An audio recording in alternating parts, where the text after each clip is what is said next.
وعلى آله وصحبه أجمعين وأشهد أن لا إله إلا الله وأشهد أن محمدا عبده ورسوله. يا أيها الذين آمنوا اتقوا الله حق تقاته ولا تموتن إلا وأنتم مسلمون. يا أيها الناس اتقوا ربكم الذي خلقكم من نفس واحدة وخلق منها زوجها وبث منهما رجالا كثيرا ونساء واتقوا الله الذي تساءلون به والأرحام إن الله كان عليكم رقيبا. يا أيها الذين آمنوا اتقوا الله وقولوا قولا سديدا يصلح لكم أعمالكم ويغفر لكم ذنوبكم ومن يطع الله ورسوله فقد فاز فوزا عظيما. أما بعد. برادران اسلام،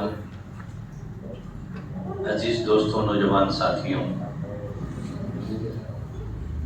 پردہ نشین خواتین اسلام، تین باتیں ایسی ہیں جن کی معرفت، جن کی جانکاری ہر مسلمان کے لیے لازم اور ضروری ہے. نمبر 1 اللہ کی معرفت. نمبر 1 اللہ کی معرفت، اللہ کی پہچان. نمبر 2 دین کی معرفت. نمبر 2 دین کی معرفت. نمبر 3 نبی کریم صلی اللہ علیہ وسلم کی معرفت. یہی وہ تین باتیں ہیں اس دنیاوی زندگی کے بعد جو برزخ کی زندگی ہے، جس کو ہم قبر کی زندگی بھی کہتے ہیں، وہاں ان کے بارے میں ہر انسان سے سوالات پوچھے جائیں گے. اللہ کی معرفت سے متعلق ہماری گفتگو کا سلسلہ جاری ہے. اللہ کی معرفت میں ایک نقطہ ہم لوگ پڑھے تھے، اللہ کے وجود کی معرفت. اللہ کے وجود کی معرفت. وجود باری تعالیٰ کے دلائل بھی ہم لوگ پڑھ چکے ہیں. کتنے طرح کے دلائل سے اللہ کے وجود کو ثابت کیا گیا تھا؟ 5 طرح کے دلائل سے. کچھ مجھے معلوم نہیں ہے 5 کتنے پڑھایا تھا. 4 طرح کے دلائل سے ہم اللہ کے وجود کو ثابت کر چکے ہیں. نمبر 1 فطری دلیل. نمبر 2 عقلی دلیل. نمبر 3 شرعی دلیل. نمبر 4 حسی دلیل. اللہ کے وجود کو ثابت کرنے کے لیے 4 طرح کے دلائل ہم لوگ پڑھ چکے ہیں. کسی بھی چیز کے بارے میں جاننے کے لیے ہمارے پاس 3 ذرائع ہیں. کتنے ذرائع ہیں؟ کسی بھی چیز کے بارے میں ہم جاننا چاہتے ہیں، کسی بھی چیز کی جانکاری کے ہمارے پاس 3 ذرائع ہیں. سب سے پہلا ذریعہ ہے مشاہدہ. سب سے پہلا ذریعہ ہے مشاہدہ. مشاہدہ کے معنی دیکھنا ہے. جب ہم دیکھتے ہیں تو اس چیز کی جانکاری، اس چیز کی معرفت ہمیں حاصل ہو جاتی ہے. سوال ہے، کیا اس ذریعے سے ہم اپنے رب کو جان سکتے ہیں؟ ہم اپنے رب کو پہچان سکتے ہیں؟ پہچان سکتے ہیں؟ اس ذریعے سے ہم اپنے رب کو جان سکتے ہیں؟ جان سکتے ہیں؟ کسی بھی چیز کی معرفت کے ہمارے پاس 3 ذرائع ہیں. سب سے پہلا ذریعہ مشاہدہ. کسی چیز کو ہم دیکھتے ہیں، اس کے بارے میں ہمیں علم حاصل ہو جاتا ہے، جانکاری حاصل ہو جاتی ہے. اس ذریعے سے ہم اپنے رب کو جان سکتے ہیں؟ نہیں جان سکتے. اللہ نے دنیا میں کسی انسان کو وہ آنکھیں نہیں دی ہیں کہ وہ اللہ کا دیدار کر سکے. اللہ نے فرمایا لا تدرکہ الابصار وهو یدرک الابصار. اسے نگاہیں نہیں پاتی ہیں، نگاہیں اس کا ادراک نہیں کر سکتی ہیں، وہ نگاہ ان کو پا لیتا ہے. موسیٰ علیہ السلام نے رب العالمین سے مطالبہ کیا، ربی ارنی انظر الیک، اے پروردگار اپنا دیدار کرا دے، میں تجھے دیکھنا چاہتا ہوں. کیا فرمایا اللہ نے؟ لن ترانی، یہ ممکن نہیں ہے. نیور، یہ ممکن نہیں ہے. اللہ نے اپنی ایک جھلک پورے طور پر ظاہر کی. کوہ طور ریزہ ریزہ ہو گیا اور موسیٰ علیہ السلام بے ہوش ہو کر کے گر پڑے. دنیا میں اللہ کا دیدار ممکن نہیں ہے. ہاں جنت میں اللہ کا دیدار ممکن ہے. جب جنتی جنت میں داخل ہوں گے تو اللہ کا دیدار کریں گے. جنت کی نعمتوں میں سب سے عظیم ترین نعمت ایک دیدار الہی ہے اور دوسری وَرِضْوَانٌ مِّنَ اللَّهِ أَكْبَرُ. وَرِضْوَانٌ مِّنَ اللَّهِ أَكْبَرُ. اللہ کی رضامندی ہے. یہ بھی بہت بڑی نعمت ہے. اللہ جنتیوں سے کہے گا کہ آج میں تمہیں ہمیشہ کی رضامندی سے نواز رہا ہوں. آج کے بعد میں کبھی تم سے ناراض نہیں ہوں گا. تو یہ دو بڑی نعمتیں جنت کی سب سے عظیم نعمتیں ہیں. تو کسی بھی چیز کے بارے میں جاننے کا سب سے پہلا ذریعہ کیا ہے؟ مشاہدہ. اس ذریعے سے ہم اپنے رب کو نہیں جان سکتے کیونکہ دنیا میں اللہ کا دیدار ممکن نہیں ہے. کسی بھی چیز کے بارے میں جاننے کے لیے دوسرا ذریعہ ہے ہمارے پاس، اس کو مشابہت کہتے ہیں. مشابہت کیا بولتے ہیں؟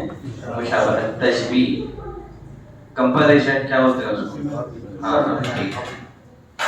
ہم اپنے عام بول چال میں کسی چیز کے بارے میں کسی کو بتانا چاہتے ہیں تو ہم تشبیہ کا اسلوب اختیار کرتے ہیں، ایگزامپل کے ذریعے سے. کیا اس ذریعے سے ہم اپنے رب کو جان سکتے ہیں؟ کیوں؟ لیس کمثلہ شیء، لیس کمثلہ شیء. اللہ کے معنی کوئی چیز نہیں ہے. تو اس ذریعے سے بھی ہم اپنے رب کو نہیں جان سکتے. وَلَمْ يَكُنْ لَهُ كُفُوًا أَحَدٌ. اللہ کے معنی کوئی چیز ہے ہی نہیں. کسی بھی چیز کے بارے میں جاننے کے لیے ہمارے پاس ایک تیسرا ذریعہ ہے، وہ ہے نیمز اینڈ ایٹریبیوٹس. ٹھیک ہے، اسماء اور صفات. کیا ہے؟ کسی بھی چیز کے بارے میں جاننے کا ہمارے پاس ایک تیسرا ذریعہ ہے، اس کو کیا بولتے ہیں؟ اسماء اور صفات. کیا ہم اس ذریعے سے اپنے رب کو جان سکتے ہیں؟ تو اللہ کی معرفت اور اللہ کی جانکاری کا ہمارے پاس بس ایک ہی ذریعہ ہے، وہ کیا ہے؟ اسماء اور صفات. اللہ کے بہت سارے نام ایسے ہیں جنہیں اللہ تعالیٰ نے قرآن مجید میں ذکر کیا ہے. اللہ کے بہت سارے نام ایسے ہیں جنہیں نبی کریم صلی اللہ علیہ وسلم نے احادیث میں بیان کیا ہے. اللہ کے بہت سارے نام ایسے بھی ہیں جنہیں اللہ کے علاوہ کوئی نہیں جانتا. عبداللہ بن مسعود رضی اللہ تعالیٰ عنہ کی مشہور و معروف حدیث ہے. نبی کریم صلی اللہ علیہ وسلم نے فرمایا، جس انسان کو دکھ لاحق ہو، پریشانی لاحق ہو، اگر وہ دکھ میں، پریشانی میں یہ دعا پڑھے، اللہ تعالیٰ اس کے دکھ کو ختم کر دے گا، اس کی پریشانی کو ختم کر دے گا، بلکہ اس کے دکھ اور پریشانی کو خوشی میں بدل دے گا. کون سی دعا ہے؟ اللہم انی عبدک، اللہم انی عبدک ابن عبدک. پہلا میں تیرا بندہ ہوں، ابن عبدک تیرے بندے کا بیٹا ہوں، وہ بنو امتک تیری باندی کا بیٹا ہوں. اللہم انی عبدک ابن عبدک ابن امتک ناصیتی بیدک، میری پیشانی تیرے ہاتھ میں ہے. ماض فی حکمک، میرے بارے میں تیرا فیصلہ جاری ہونے والا ہے. عدل فی قضاؤک، میرے متعلق تیرا جو بھی فیصلہ ہے یہ عادلانہ ہے، انصاف پر مبنی ہے. تو نے مجھے جس حال میں بھی رکھا ہے، تیرا ہر فیصلہ کیا ہے؟ عادلانہ ہے. پھر اس کے بعد اسألک بکل اسم هو لک، میں تجھ سے تیرے ہر اس نام سے سوال کرتا ہوں سمیت بہ نفسک، جن سے تو نے خود اپنے آپ کو موسوم کیا ہے، او انزلتہ فی کتابک، یا کتاب تیری کتاب میں ان ناموں کا تذکرہ کیا ہے، نازل کیا ہے، او علمتہ احدا من خلقک، یا اپنی مخلوقات میں سے کسی کو تو نے سکھایا ہے۔ اور آگے اب استغفرت بہ فی علم الغیب عندک، اور ان ناموں کے واسطے سے بھی میں سوال کرتا ہوں جن ناموں کو تو نے علم غیب میں رکھنے پر ترجیح دی ہے۔ تو اللہ کے بہت سارے نام ایسے ہیں جنہیں اللہ کے علاوہ کوئی نہیں جانتا ہے۔ تو اللہ کی معرفت کا ہمارے پاس ایک ہی ذریعہ ہے، وہ ذریعہ کیا ہے؟ اسماء اور صفات۔ اسی ذریعے سے ہم اپنے رب کو جان سکتے ہیں، اسی ذریعے سے ہم اپنے رب کو پہچان سکتے ہیں۔ اللہ کے ناموں میں 99 نام ایسے ہیں، اگر کوئی مسلمان ان ناموں کو یاد کر لے گا، ایسے انسان کے لیے عظیم خوشخبری ہے، اللہ تعالیٰ اسے اجر عظیم سے نوازے گا۔ جیسے صحیح بخاری کی روایت ہے، نبی کریم صلی اللہ علیہ وسلم نے فرمایا ان للہ 99 اسما 100 الا واحدہ، اللہ کے 99 نام ہیں۔ کتنے نام ہیں؟ 99 نام ہیں، 100 سے ایک کم۔ من احصاها، جو ان ناموں کو شمار کرے گا وہ جنت میں داخل ہو جائے گا۔ اس حدیث کے بارے میں مجھے آپ سے 2 سوالات پوچھنے ہیں۔ نبی کریم صلی اللہ علیہ وسلم نے فرمایا کہ اللہ کے کتنے نام ہیں؟ 99 نام ہیں، 99 نام ہیں۔ اگر اللہ کو شامل کر لیا جائے تو پھر 100 ہو جائیں گے۔ اللہ کے 99 نام ہیں، اللہ کے 99 نام ہیں، جو ان کو شمار کرے گا وہ جنت میں چلا جائے گا۔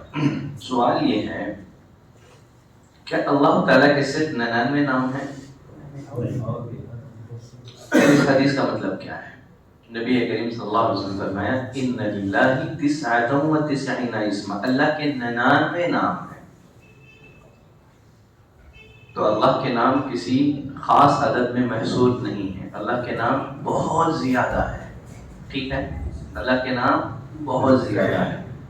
اگر زمین میں موجودہ سمندروں کو سیاہی بنا دی جائے اور درختوں کو قلم بنا دیا جائے، اگر اللہ کی تعریف کو یہ قلم بند کرنا چاہیں، لکھنا چاہیں، تو سمندر کا پانی ختم ہو جائے گا، درخت ختم ہو جائیں گے، مگر اللہ کی تعریف ختم نہیں ہوگی۔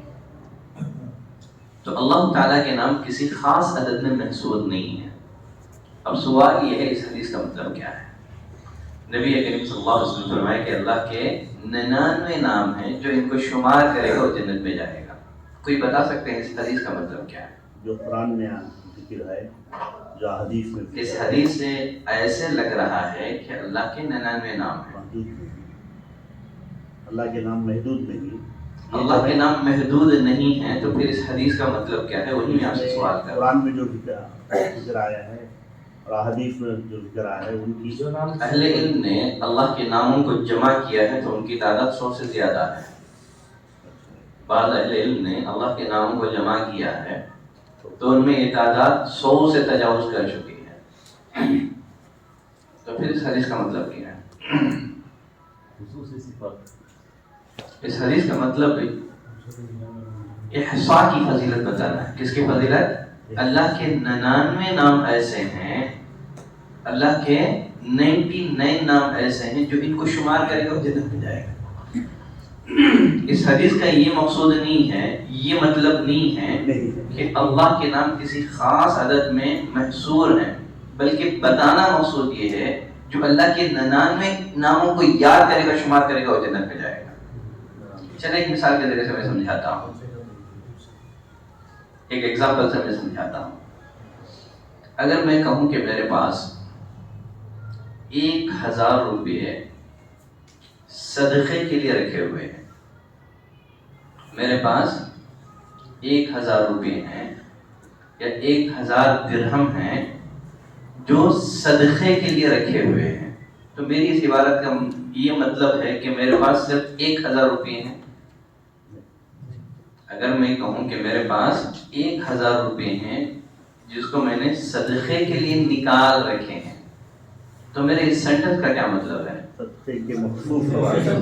ہاں، میری اس عبارت کا یہ مطلب کوئی نہیں لے سکتا کہ میرے پاس صرف 1000 ہی روپے ہیں. ٹھیک ہے، ہاں، صدقے کے لیے جو ہیں وہ کیا ہیں؟ 1000 روپے. تو اس 1000 روپے کے علاوہ بھی ہیں میرے پاس. ٹھیک ہے، اب آپ اس حدیث کو سمجھیں. نبی کریم صلی اللہ علیہ وسلم نے فرمایا کہ اللہ کے 99 نام ہیں، جو ان کو شمار کرے گا وہ جنت میں جائے گا. تو 99 ناموں کو شمار کرنے کی فضیلت بتائی گئی ہے. یہ مطلب نہیں ہے کہ اللہ کے 99 ناموں کے علاوہ اور نام نہیں ہے. اس میں احصاء کی فضیلت ہے. اللہ کے ناموں کو شمار کرنے کی فضیلت بتائی گئی ہے. مسئلہ واضح ہے؟ واضح ہے سب کو؟ ٹھیک ہے، یہ تو ہو گیا پہلا سوال. دوسرا سوال یہ ہے، نبی کریم صلی اللہ علیہ وسلم نے فرمایا ان للہ 99 اسما، اللہ کے 99 نام ہیں جو ان کو شمار کرے گا وہ جنت میں جائے گا. شمار کرنے کا مطلب کیا ہے؟ شمار کرنے کا ایک مطلب ہے یاد کرنا، حفظ کرنا. کیا ہے؟ اللہ کے 99 ناموں کو حفظ کرنا ہے، یاد کرنا ہے. نمبر 2 سمجھنا ہے. بہت اچھے ہیں. یاد کرنا ہے، حفظ کرنا ہے، ان کے معنی میں غور و فکر کرنا ہے، تدبر کرنا ہے، سمجھنا ہے. اللہ کے ناموں میں غور و فکر کرنا ہے، تدبر کرنا ہے. نمبر 3 بہت اچھے ہیں، اس کے تقاضوں کو پورا کرنا ہے. اللہ کے جو 99 جو نام ہے نا، ان ناموں کے تقاضوں کو پورا کرنا ہے، یا دوسرے الفاظ میں ان کے مطابق زندگی گزارنا ہے.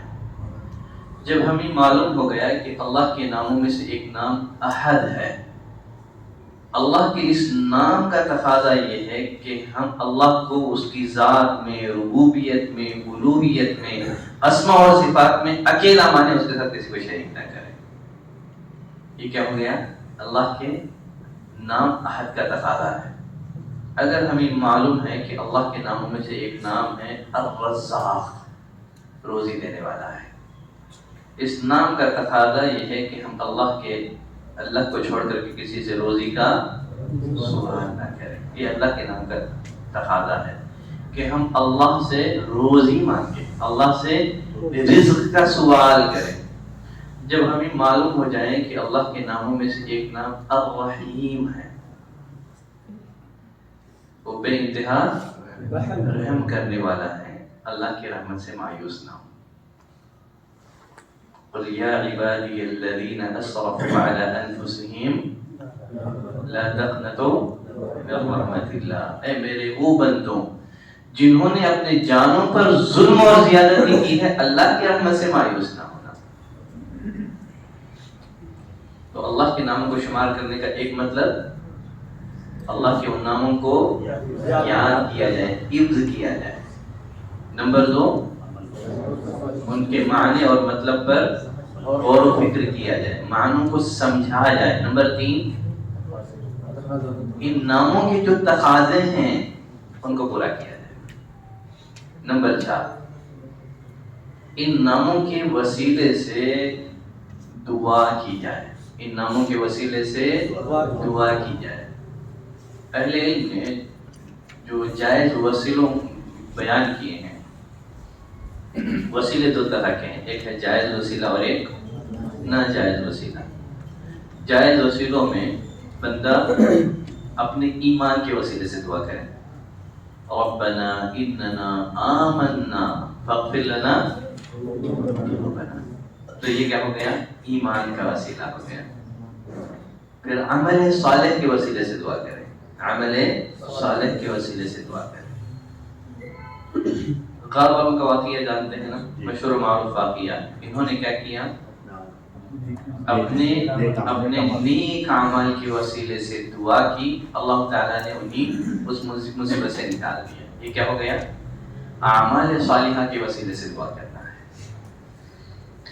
وسیلے کی، جائز وسیلے کی ایک قسم ہے کسی زندہ حاضر انسان سے، کسی زندہ حاضر انسان سے دعا کا مطالبہ کرنا، یہ بھی جائز وسیلہ ہے۔ اسی موقع پر تفصیلی گفتگو انشاءاللہ ہم لوگ کریں گے، یہاں اس کا موقع نہیں ہے۔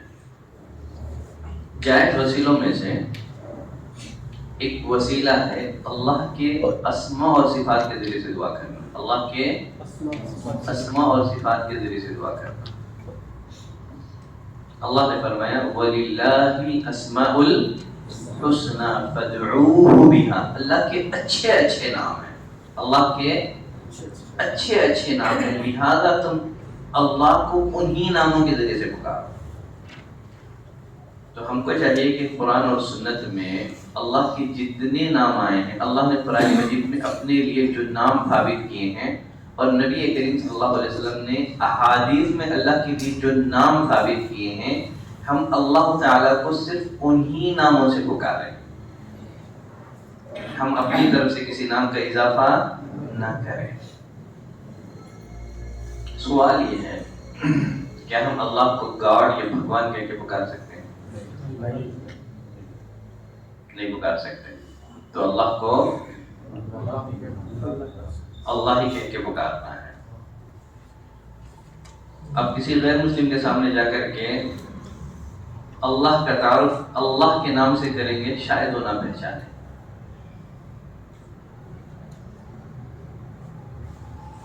پھر کیا کریں گے ایسی صورت میں؟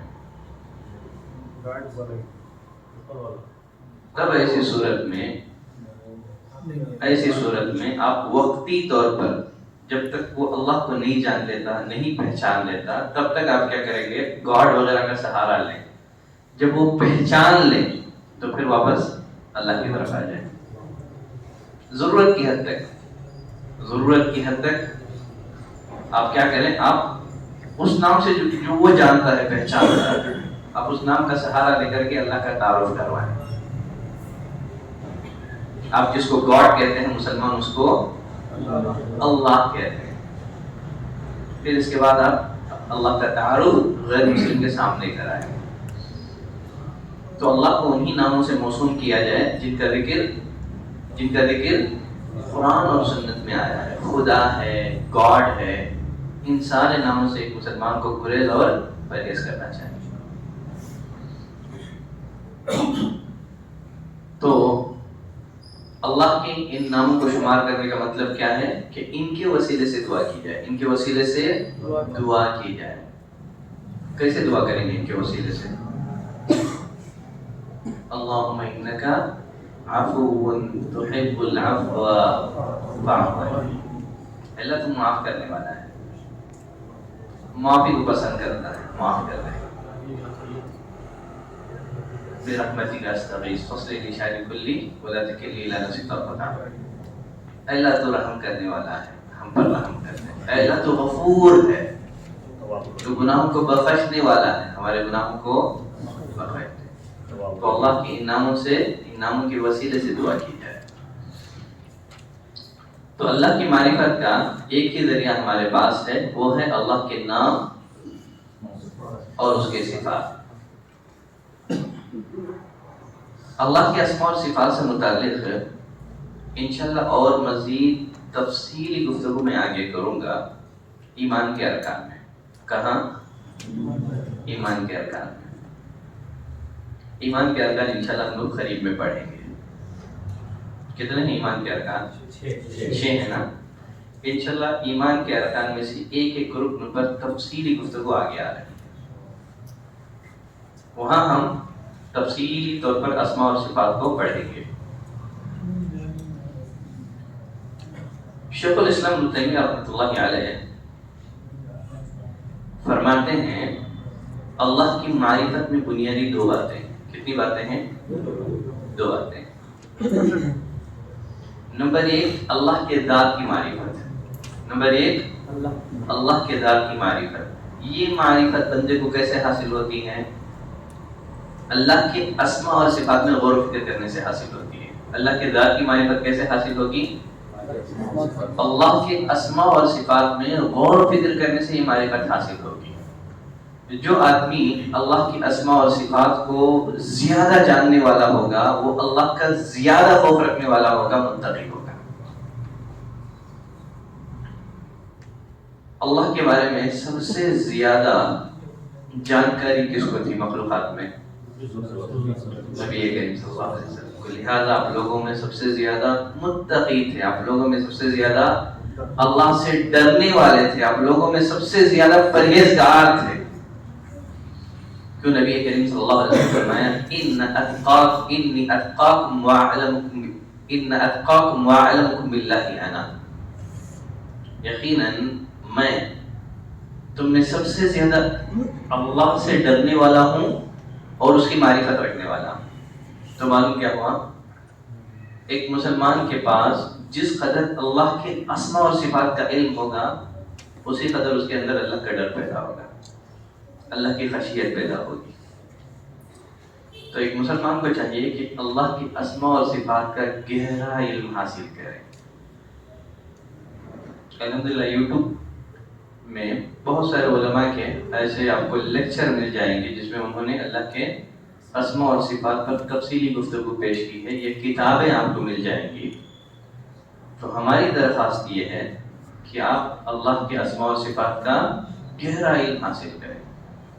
بندے کو اللہ کے اسماء اور صفات کے بارے میں جتنا گہرا علم ہوگا وہ اتنا زیادہ متقی بنے گا، پرہیزگار بنے گا، وہ اتنا اللہ سے زیادہ ڈرنے والا بنے گا۔ تو شیخ الاسلام ابن تیمیہ رحمۃ اللہ علیہ فرماتے ہیں اللہ کی معرفت میں کتنی باتیں آتی ہیں؟ بنیادی طور پر دو باتیں۔ نمبر ایک اللہ کے اسماء اور صفات کی معرفت ہے۔ نمبر دو فرماتے ہیں امر و نواہی کی معرفت۔ کس کی معرفت؟ امر اور نواہی کی معرفت، حلال اور حرام کی معرفت۔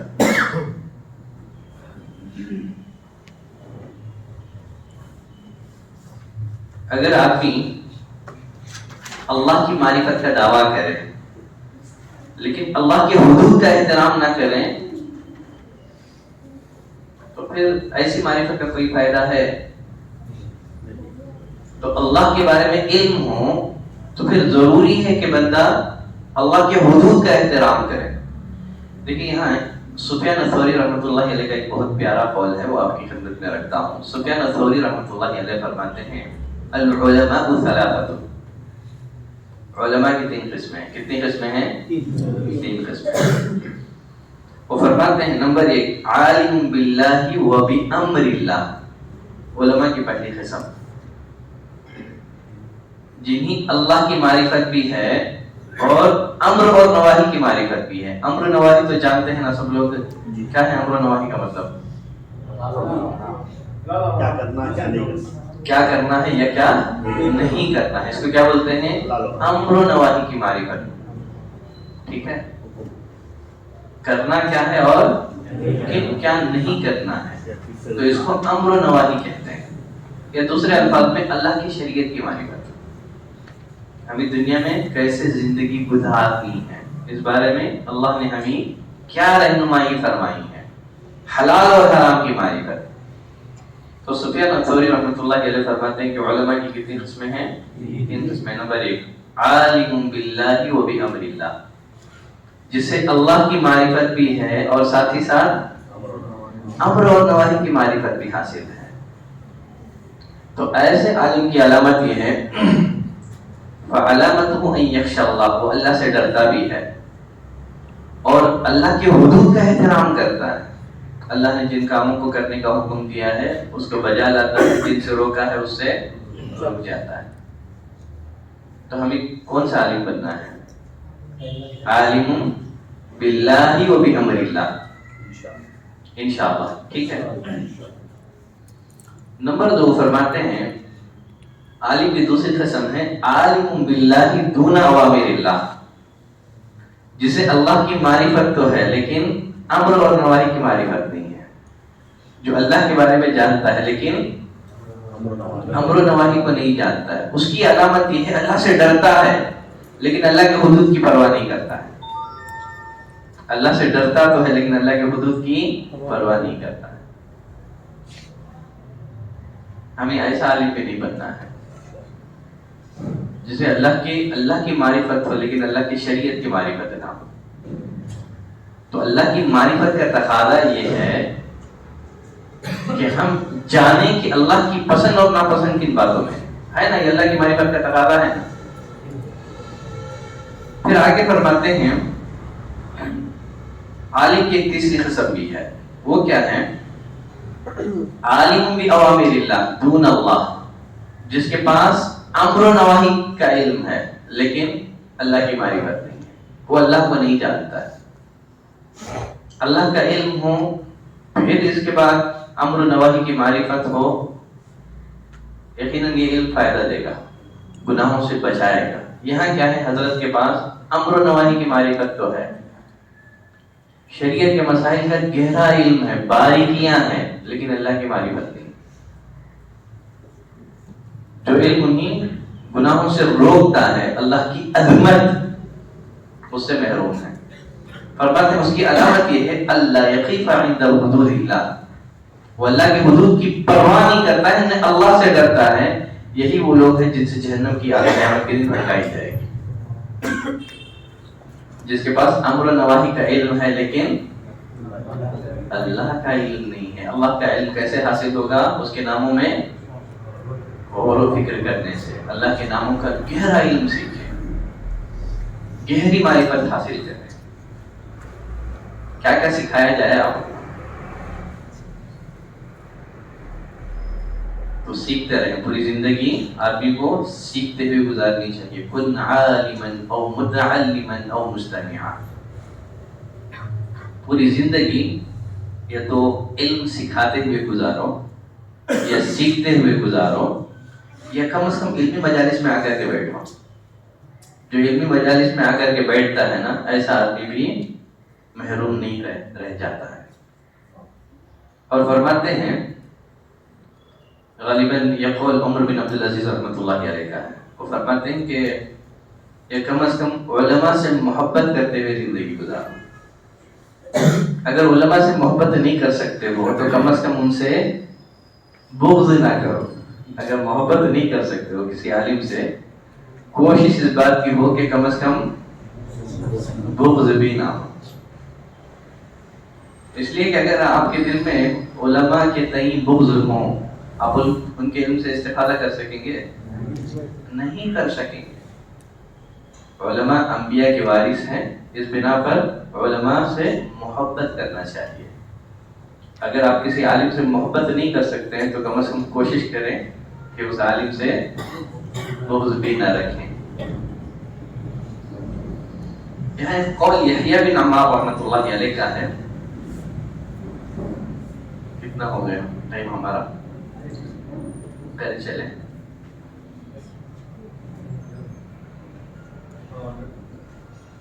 یحییٰ بن عمار رحمۃ اللہ علیہ فرماتے ہیں کہ یحییٰ بن عمار ان کی سیرت میں پڑھ رہا تھا تو پتہ چلا ان کی سیرت میں سیرت نگاروں نے ایک عجیب و غریب بات لکھی ہے.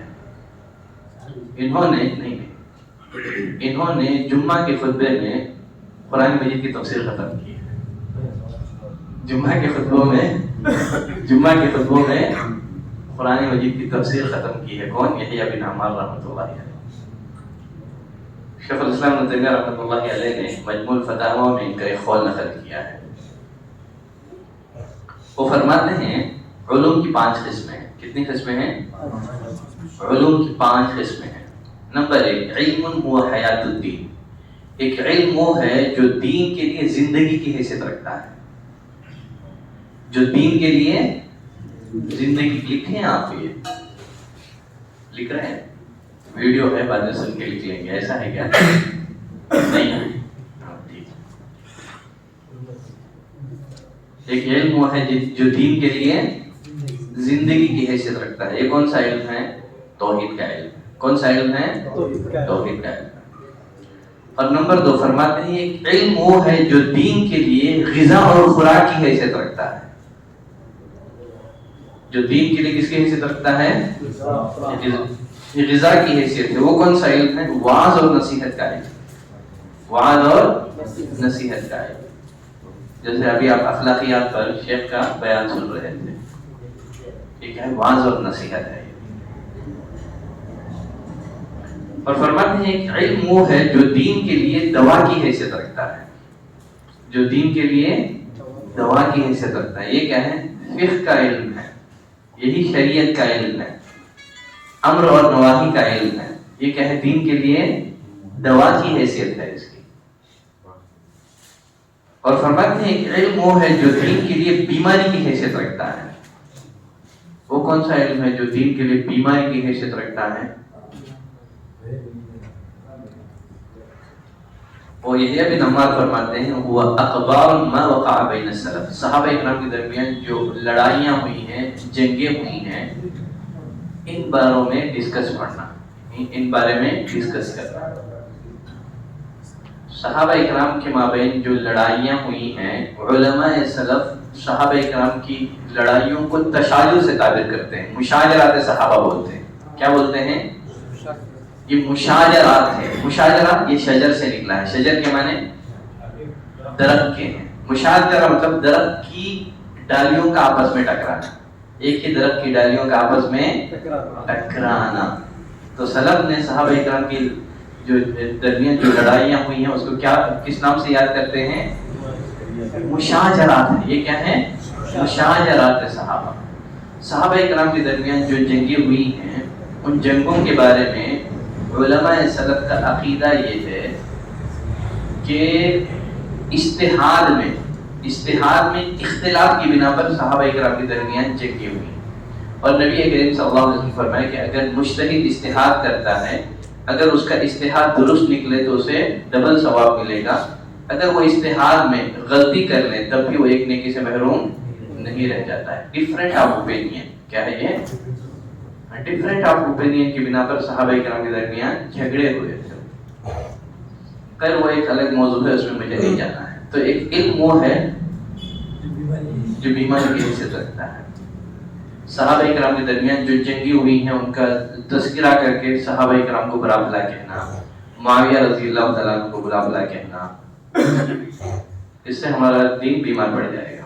اور فرماتے ہیں کہ علم وہ ہے جو دین کے لیے بہت خطرناک چیز ہے، جس سے ہمارا دین تباہ ہو جائے گا، برباد ہو جائے گا. وہ کون سا علم ہے؟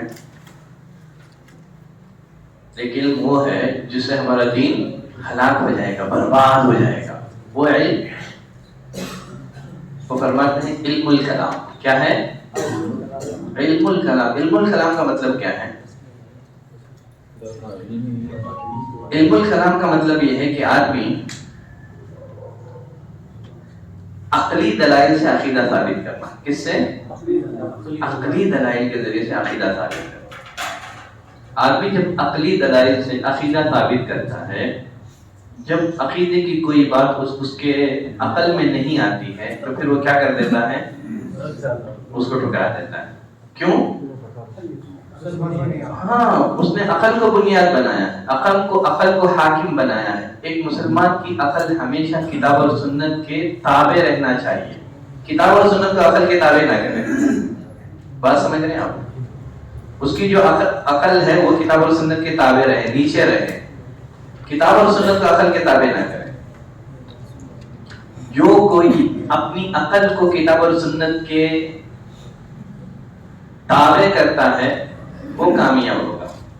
جو کتاب اور سنت کو، وحی کو اپنی عقل کے تابع کرے گا اس کی ہلاکت یقینی ہے. شیخ الاسلام ابن تیمیہ رحمۃ اللہ علیہ نے ایک اچھے مثال کے ذریعے سے اس کو سمجھایا ہے. نوح علیہ السلام کی قوم پر جب طوفان کا آغاز ہوا تو نوح علیہ السلام نے بیٹے سے کہا، کیا کہا؟ آ جاؤ بیٹا، کشتی میں سوار ہو جاؤ. آج کے دن اللہ کے عذاب سے کوئی بچانے والا نہیں ہے. تو نوح علیہ السلام نے جو گفتگو کی ہے نا، یہ وحی کی روشنی میں، وہ جانتے تھے یہ طوفان خطرناک ہوگا، کوئی بچ نہیں پائے گا، وہی بچے گا جو کشتی میں سوار ہوگا. تو نوح علیہ السلام کے بیٹے نے وحی کے مقابلے میں اپنی عقل کا استعمال کیا. کہا کہ نہیں ابو جان، وہ اتنا بڑا پہاڑ جو دکھ رہا ہے، جودی پہاڑ، میں جا کر کے اس پر وہاں جا کر کے پناہ لے لوں گا. تو جب نوح علیہ السلام کے بیٹے نے عقل کو ترجیح دی تو پھر کیا ہوا؟ اتنے میں موج آ گئی، بہانے لگے. وہی ہلاک الدین ہے. آپ اپنی عقل کو معیار بنائیں گے کتاب اور سنت کو سمجھنے کے لیے. دین کی کوئی بات اگر آپ کی عقل میں نہ آئے، اگر آپ اس کو ٹھکرانا شروع کر دیں تو پھر یہیں سے آدمی کی گمراہی کے دروازے اوپن ہو جاتے ہیں. تو ہمیشہ اپنی عقل کو کتاب اور سنت کے تابع رکھیں، کتاب اور سنت کو اپنی عقل کے نہ رکھیں. اللہ تعالیٰ نے انسان کو علم حاصل کرنے کے لیے جتنے بھی اعضاء دیے ہیں نا، ان کا ایک دائرہ ہے. اسی دائرے میں وہ اعضاء کام کریں گے، اس سے باہر کام نہیں کریں گے.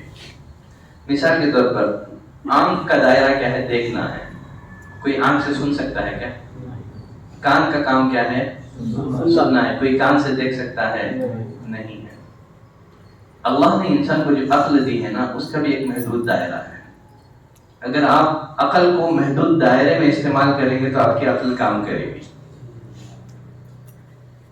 اس کے باہر کام نہیں کرے گی. بعض اہل علم نے ایک اچھی مثال کے ذریعے سے کہا ہے کہ انسان کی جو عقل ہے نا، وہ آنکھ کے مانند ہے. کس کے مانند ہے؟ آنکھ کے مانند ہے. آنکھ اسی وقت دیکھے گی جب اس کو خارجی روشنی ملے گی.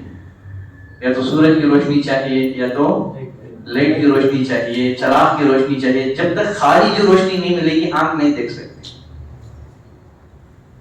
اسی طرح عقل کی مثال بھی کیا ہے؟ آنکھ کی سی ہے، اس کو بھی خارجی روشنی کی ضرورت پڑتی ہے، وہی الہی کی روشنی کی ضرورت پڑتی ہے. جہاں انسانی عقل کا دائرہ ختم ہوتا ہے نا، وہاں وہی کا دائرہ شروع ہوتا ہے. بات سمجھ رہے ہیں؟ انسان کی عقل کا دائرہ محدود ہے، اس سے زیادہ انسان کی عقل کام نہیں کر سکتی. جہاں انسان کی عقل کی پرواز ختم ہوتی ہے تو اللہ تعالیٰ نے ہمیں علم حاصل کرنے کا اور ایک ذریعہ دیا ہے، وہ ہے وحی الہی. جہاں انسانی عقل کی پرواز ختم ہوتی ہے، وحی الہی کی پرواز وہاں سے شروع ہوتی ہے. بات سمجھ رہے ہیں؟ تو علم الکلام عقیدے کی بات کو ثابت کرنے کے لیے لاجک، عقل، فلسفہ، علم الکلام وغیرہ کا سہارا لے رہے ہیں. اس لیے آپ نے دیکھا ہوگا بہت سارے جو دعات غیر مسلموں میں کام کرتے ہیں، جب انہوں نے علم الکلام کا سہارا لیا، بہت ہر چیز کو سائنٹیفکلی بنانا شروع کر دیا، تو یقیناً لازماً بہت ساری باتیں ایسی ہیں جو انسان کے عقل سے ماورا ہیں. پھر وہ کیا کرے گا؟ لازماً وہ انکار کرے گا. وہ تو عیسیٰ علیہ السلام کے نزول کا انکار کرے گا، ان کے اٹھائے جانے کا انکار کرے گا، دجال کا انکار کرے گا، یاجوج ماجوج کا انکار کرے گا. خیر، بات آگے بڑھائیں گے ہم. اللہ کی معرفت میں کتنی باتیں تھیں؟ اللہ کی معرفت میں بنیادی طور پر کتنی باتیں ہم لوگ، بنیادی نکات کتنے تھے ہمارے پاس؟ 5. نمبر 1 اللہ کے وجود کی معرفت، اسماء و صفات کی معرفت، امر اور نواہی کی معرفت. اتنے ہم لوگ پڑھ چکے ہیں. اسماء و صفات بھی ہو گیا ہے اور امر نواہی بھی ہو گیا ہے. اب بچے کتنے ہیں؟ ربوبیت اور الوہیت. ربوبیت اور الوہیت ہم ایسے کرتے ہیں، اس کو ہم ایمان باللہ میں پڑھ لیتے ہیں. کہاں؟